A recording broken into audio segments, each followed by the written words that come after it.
제럴드 J. 와인버그의 전설적인 명저죠. 퀄러티 소프트웨어 매니지먼트.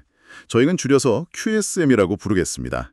이 QSM의 세계로 오신 것을 환영합니다. 네, 소프트웨어 개발 관리에 대한 거의 모든 걸 담았다고 해도 과언이 아닌데요. 입법 기준으로는 무려 9권짜리 개작이죠. 오늘 저희가 함께 깊이 파고 들어볼 부분은 그중에서도 4권 일부의 핵심, 제4장, 체인지 아티스트, 바로 변화의 기술입니다. 보통 조직 문화를 바꾸려고 하면 CEO가 나서서 자, 우리 이제부터 이렇게 합시다 하고 선언하잖아요. 그렇죠. 위에서부터 딱 내려오는 방식이요. 그런데 GE의 그 전설적인 CEO 잭 웰치조차 변화는 수많은 실무자를 필요로 한다고 말했거든요. CEO의 의지만으로는 턱없이 부족하다는 거죠. 맞습니다. 그래서 오늘 저희의 미션은 바로 이 보이지 않는 실무자들에게 스포트라이트를 비춰보는 겁니다. 조직 곳곳에 스며들어서 변화를 성공으로 이끄는 숨은 조력자, 바로 체인지 아티스트는 대체 누구인지, 그리고 이들은 어떻게 그런 변화를 만들어내는지 그 비밀을 한번 캐내보겠습니다. 네, 이 장에서 와인버거가 정말 하고 싶은 말이 바로 그겁니다. 변화는 머리로만 하는 게 아니라는 거죠. 멋진 전략이나 계획서만으로는 절대 성공할 수 없다는 거예요. 아, 감정적인 부분이 중요하다는 걸까요? 네, 맞아요. 사티어 변화 모델, 사티어 체인지 모델을 보면 알 수 있듯이 변화는 필연적으로 사람들의 감정적인 요동을 동반하거든요. 불안감, 저항, 혼란 같은 것들이요.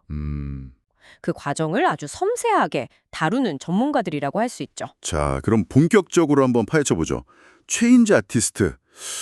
예술가라는 말이 붙으니까 뭔가 좀 범접할 수 없는 천재 같기도 하고요. 굉장히 특별한 사람일 것 같은데 이들은 정확히 어떤 사람들인가요? 재미있는 게 이게 어떤 특정 직책이나 직급이 아니라는 겁니다. 아, 그래요? 네. 조직의 문화적 변화가 성공한 곳에는 반드시 이들이 있는데요. 이분들이 개발자일 수도 있고 중간 관리자일 수도 있고 심지어는 신입사원일 수도 있어요. 정말 조직 모든 곳에 있겠네요. 그렇죠. 모든 계층과 부서에서 발견되는 사람들이죠. 이들의 핵심 역할은 아까 말씀드린 것처럼 변화에 대한 개인의 감정적 반응을 다루는 겁니다. 어떻게 변화를 촉진해야 하는지, 무엇을 언제, 어디서 바꿔야 하는지 이런 것들을 거의 본능적으로 아는 사람들이라고 할 수 있어요. 본능적으로 안다는 게 되게 흥미로운데요. 그럼 이들이 공통적으로 가진 역량 같은 게 있을까요? 네, 와인버그가 몇 가지 핵심 역량을 꼽습니다. 적극적으로 경청하기, listen actively, 또 정직하고 명확하게 응답하기, respond honestly and clearly, 그리고 자신과 타인 사이에 명확한 경계를 설정하는 것, set clear boundaries 같은 것들이죠. 그런데 제가 보기에 가장 중요하고 또 가장 어려운 역량은 바로 이거인 것 같아요. 다른 사람들이 스스로의 혼돈, 케오스와 씨름하도록 허용하기. 와, 그건 정말 어렵겠는데요. 목록을 쫙 들어보니까 말씀하신 대로 다른 사람들이 스스로의 혼돈과 씨름하도록 허용하는 것, 이게 가장 힘들 것 같아요. 그렇죠. 보통은 누가 힘들어하면 어떻게든 막 뛰어들어서 도와주고 싶어서 안달이 나잖아요. 그걸 꼭 참는 게 왜 그렇게 중요한 건가요? 자칫하면 그냥 방치하는 것처럼 보일 수도 있지 않나요? 정말 좋은 질문입니다. 그게 바로 아마추어와 프로를 가르는 지점이죠.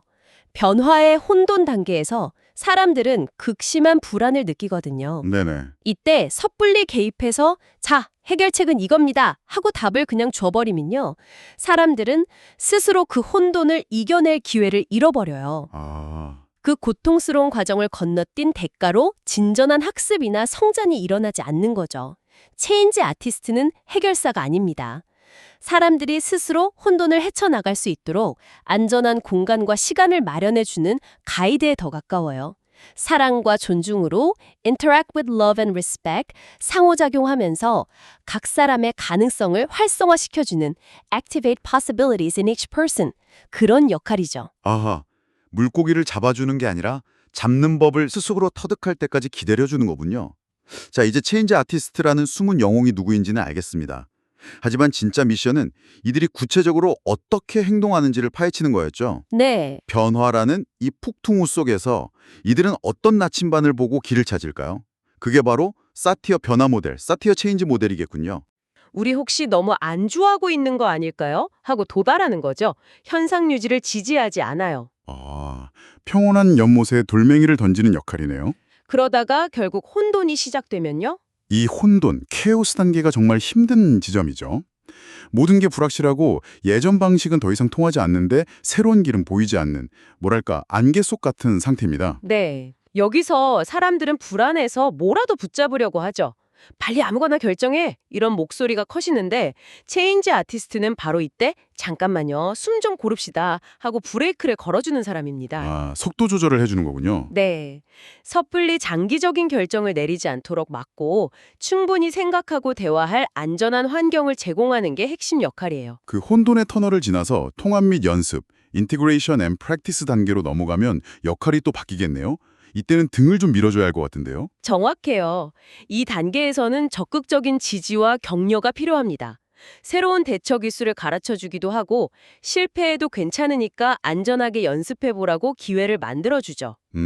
그러다 마침내 새로운 상태, 뉴 스테이터스 코어에 안착하면 이제 슬슬 개입을 줄여나갑니다. 과도한 도움은 오히려 독이 될 수 있으니까 스스로 해나갈 공간을 주는 거죠.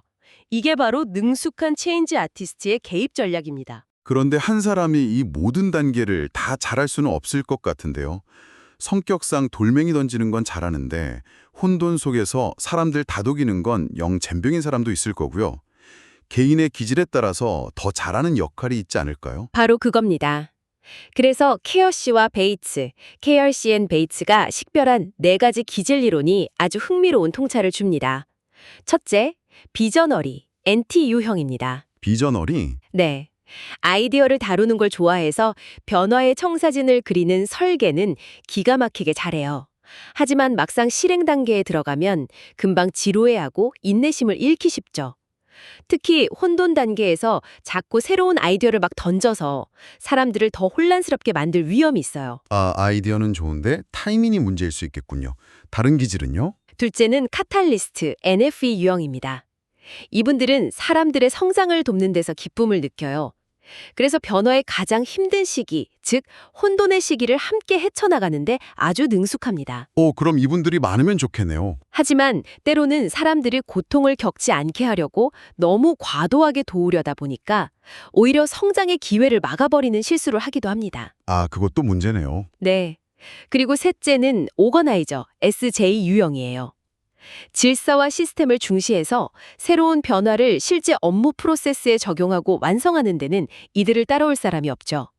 하지만 변화 과정 자체가 지저분해지는 걸 못 견뎌서 혼돈 단계에서 성급하게 확답을 얻으려 하거나 규칙부터 만들려고 할 수 있습니다. 마지막은 트러블 슈터네요. 이름만 들어도 역할이 짐작이 가는데요.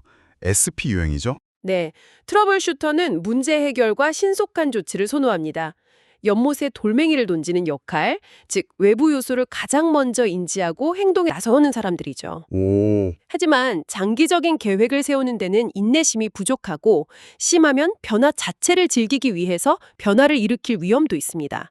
통합과 연습 단계가 너무 느리다고 느끼면 흥미를 잃고 다른 문제점을 찾아서 떠나버릴 수도 있고요. 이야, 재밌네요. 그럼 결국 이 4가지 기질이 다 필요하다는 이야기처럼 들리는데요. 결국 여기서 와인버그가 말하는 핵심은 변화 어벤져스 팀을 구성하라는 거예요. 어벤져스요? 네, 아이언맨처럼 멋진 비전을 제시하는 비저너리만 있어서도 안 되고 캡틴 아메리카처럼 묵묵히 실행만 하는 오거나이저만 있어서도 안 되죠.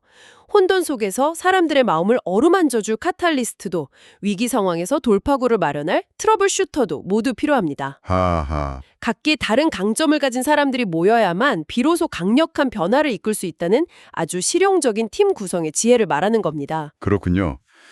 자신의 기질을 아는 것이 첫걸음이겠네요. 자신의 강점은 존중하되 약점은 인지하고 지금 변화의 어느 단계에 있는지에 맞춰 행동을 조절하는 능력이 필요하다는 거군요. 이론을 알겠는데 실제 현장에서 이 어벤져스 같은 사람들이 문제를 어떻게 해결하는지 너무 궁금하네요. 첫 번째 사례가 자리 배치 변경이죠. 네, 아주 전형적인 사례입니다. 관리자인 루벤이 고객과의 소통을 개선하겠다면서 개발자들을 고객사 사무실로 이동시켰습니다. 계획은 그럴듯했죠. 네. 그런데 6개월 뒤 결과는 처참했습니다. 오히려 고객 만족도가 크게 떨어진 거예요. 아니 왜요? 더 가까이 붙어있게 됐는데. 개발자들이 소프트웨어의 비상사태가 터질 때마다 잠깐만요 하고 원래 자기 자리로 돌아가 버렸기 때문이죠. 아, 디버깅 툴도 거기에 있고 협업해야 할 동료들도 다 거기에 있으니까요. 결국 고객들은 하루 종일 텅 빈 개발자 자리만 쳐다보게 된 겁니다. 아이고. 그런데 딱 한 곳, 폴리라는 고객이 있던 사무실만 만족도가 크게 상승했어요. 그녀가 바로 체인지 아티스트였던 거죠. 폴리는 대체 뭘 다르게 한 건가요? 그녀는 개발자 라일이 왜 자꾸 자리를 비우는지 다그치지 않고요. 조용히 불러서 인터뷰를 했습니다. 즉, 적극적으로 경청하고 분석한 거죠. 오. 원인은 두 가지였어요. 고객 사무실 PC 사양이 너무 낮아서 개발 툴이 제대로 안 돌아갔고, 결정적으로 협업할 동료들이 원래 자리에 있다는 것이었습니다. 아주 실질적인 문제였죠. 아, 문제의 근원을 정확히 파악했네요. 그렇죠. 그리고 즉시 행동에 나섰습니다. PC 업그레이드를 바로 주선하고 한 발 더 나아가 라일의 동료 개발자들을 설득해서 아예 고객 사무실로 와서 함께 문제를 해결하도록 만들었어요. 와. 여기서 그녀의 예술성이 드러나는데요. 이 해결책을 다른 부서에 우리처럼 하세요 하고 맹목적으로 전파하지 않았습니다. 다른 부서는 PC 문제가 아니라 사람들 사이에 갈등 처리 기술이 부족하다는 더 깊은 문제가 있다는 걸 파악하고 그들에게는 팀워크 기술 훈련을 따로 제안했죠. 이게 바로 상황을 정확히 인식하고 맞춤형 개입을 하는 체인지 아티스트의 모습입니다. 폴리의 사례는 정말 한 명의 사람이 얼마나 중요한지 보여주네요. 그런데 문제가 사람 한 명이 아니라 조직의 시스템 자체에 있을 땐 어떻게 해야 할까요? 개발자라면 누구나 겪어봤을 땜질 시 처방, 즉 패칭으로 버티다가 시스템 전체가 망가지는 상황이 바로 그런 경우 아닐까요? 정확합니다. 단기적인 문제 해결, 빨리 버그부터 잡자. 이거랑 장기적인 안정성, 이렇게 마구잡이로 고치다간 시스템 전체가 무너진다. 이 사이의 갈등은 모든 조직이 겪는 문제죠. 네. 와인버거는 이런 갈등을 해결하기 위해 예측하는, 엔티시페이팅하는 조직, 즉 패턴 4 수준의 성숙한 조직은 퀘스트 팀이라는 아주 세련된 프로세스를 만든다고 말합니다.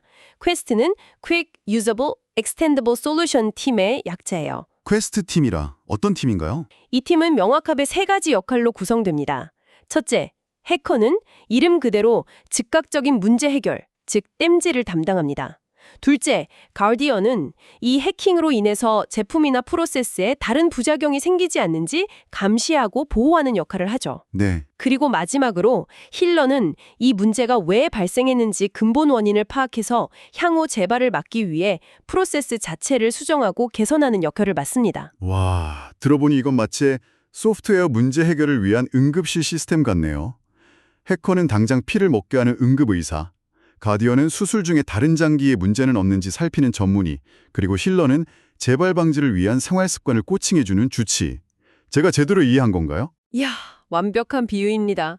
이 접근법이 성공하려면 조직 곳곳에 체인지 아티스트가 분포해 있어서 혼돈의 냄새가 딱 감지될 때 즉시 지금 캐스트 팀이 필요합니다 하고 외칠 수 있어야 해요. 아하, 문제가 터졌을 때 단기적인 해결뿐만 아니라 장기적인 안정성과 미래의 개선까지 동시에 고려하는 아주 성숙한 시스템인 셈이죠. 와, 쓰러지는 코끼리를 잡으려 하지 마라라는 베트남 속담은 정말 머리를 한 대 맞은 것 같네요. 저는 맨날 쓰러지는 코끼리 붙잡으려다 같이 깔리는 타입이거든요. 많은 분들이 그렇죠. 에너지가 없는 곳에 계속 힘을 빼고 있었다는 생각이 드네요. 체인지 아티스트라고 해서 항상 무언가를 해야 하는 건 아니라는 점, 이게 가장 어려운 기술 같아요. 네, 그게 바로 마스터의 경지죠. 사람이나 부서가 스스로 일어서려는 의지가 있는지, 즉 변화를 위한 긍정적인 에너지가 있는지 파악하는 게 정말 중요합니다. 체인지 아티스트의 중요한 원칙 중 하나가 변화를 위한 에너지를 찾아 그 흐름을 타는 것. Always find the energy for change and go with it. 이거거든요. 긍정적인 에너지가 있는 곳에 힘을 싣고 저항과 냉소 같은 부정적인 에너지에는 휩쓸리지 않는 겁니다. 마지막 사례인 텔마의 이야기에서 이 원칙이 정말 잘 드러나는 것 같네요. 맞습니다. 상황은 이렇습니다. 경영진이 프로세스 개선을 지시했는데 기술 관리자들은 바빠 죽겠는데 또 뭘 하냐 하며 저항하고 서비스 관리자들만 의욕을 보였습니다. 딱 갈리네요, 반응이. 네, 여기서 평범한 관리자라면 저항하는 기술 관리자들을 윽박지르거나 설득하려 애썼겠죠. 하지만 체인지 아티스트인 셀마는 다르게 접근합니다. 정면으로 부딪히는 대신에 흐름을 이용했군요. 이게 바로 에너지를 참는다는 거군요. 그렇죠. 첫째, 에너지의 흐름을 파악하고 의욕이 넘치는 서비스 관리자들과 먼저 시작했습니다. 둘째, 저항하는 기술 관리자들과는 싸우지 않음으로써 부정적인 에너지를 회피했죠. 네네. 그리고 셋째, 기술 관리자들과 조용히 대화하면서 그들의 진짜 문제, 즉 변화가 싫은 게 아니라 정말 과도한 업무 부담 때문에 새로운 걸 할 여력이 없다는 현실을 이해했습니다. 아, 그들의 입장을 이해했군요. 네, 이 사실을 바탕으로 셀마는 아주 현실적인 제안을 합니다. 개선 책임은 의욕 있는 서비스 관리자들에게 맡기죠. 대신 기술 관리자들은 회의 참석 의무를 면제해주고 정말 그들의 도움이 필요할 때만 협력하도록 합시다. 그리고 저항하던 기술 관리자들은 그냥 내버려 두었고요. 네, 그게 바로 아무것도 하지 않기의 지혜입니다. 셀마는 기술 관리자들은 지금 건드릴 때가 아니라고 판단하고 현명하게 그냥 두었습니다. 그들의 때가 올 것이라고 본 거죠. 그들의 때가 온다. 책에서는 이걸 존이론, 욘티오리의 지혜라고 부릅니다.